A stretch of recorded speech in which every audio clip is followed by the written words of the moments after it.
ఈ పరిస్థితిలో మనం చూసాం దేశంలో ఇప్పుడే కాదు గతంలో కూడా మంచి మంచి ఆఫీసర్స్ బీహార్లో ఒక గొప్ప ఐఏఎస్ ఆఫీసర్ మీద కూడా దాడి జరిగినట్టు ఇంజనీర్స్ మీద దాడులు జరిగాయి.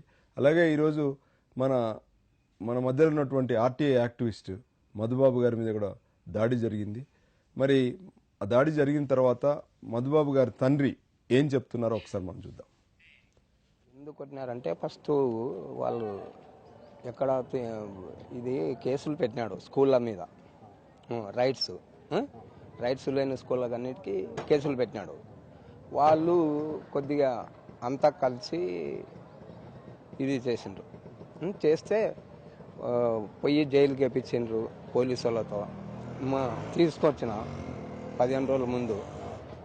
తర్వాత ఏమైందంటే అన్నీ తీసుకుపోయి మేము హైకోర్టులో వేసేసినాం. హైకోర్టులో వేస్తే నోటీసులు పోయినట్టు ఉన్నాయి వాళ్ళకు. గేమ్ ఆడి మనిషిని పెట్టించి ఈ స్కూల్ వాళ్ళే మొత్తం కలిపి గేమ్ ఆడి వాడిని ఏదో కిరాయి రౌడీని పెట్టి మర్డర్ చేయనీక చంపించిండ్రు.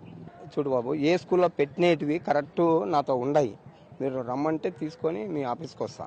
ఊరికే చెప్తే కాదు. ఏమి మనం ఫలాని స్కూల్ అని ఆడ లేకుంటే నా కాపీలు అన్నీ ఉన్నాయి, అవి తీసుకొచ్చి మీ ఆఫీస్లో వస్తా. వీళ్ళు మటుకు స్కూళ్ళ మీద డౌట్ ఉంది అని చెప్పిండు. ఇది ఇట్లా దోస్తులకు అందు ఏదో చేయాలని ఉన్నారు, జర అవసరం ఉంది బాబు అని. కానీ మీ ఎట్లా వాళ్ళు చెప్పిండ్రు. డాక్టర్లు ఏం పట్టించుకుంటలేరు. దీంట్లో పెద్ద పెద్ద చేతులు ఉన్నాయి. పెద్ద పెద్ద ఇప్పుడు బస్సు లీడర్లు ఉన్నారు. ఏం మరి బస్సు లీడర్ ఉన్నారు, పోలీస్ స్టాఫ్ గానీ ఉంది. దీంట్లో అంత చిన్నది కాదు ఇది.